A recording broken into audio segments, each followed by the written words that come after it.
In order to avoid infection during the Chennai Corona time, people spent most of this year imprisoned in their homes. During this time, condom sales saw a boom. People bought condoms more during the day than at night. Also, rolling paper purchases doubled in the year 2020.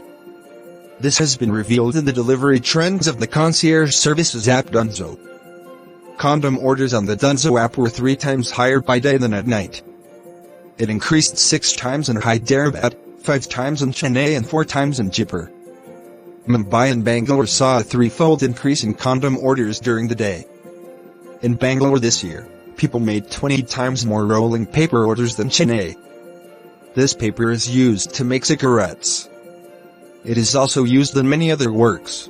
In case of pregnancy kits, Jaipur tops, as far as wellness products are concerned.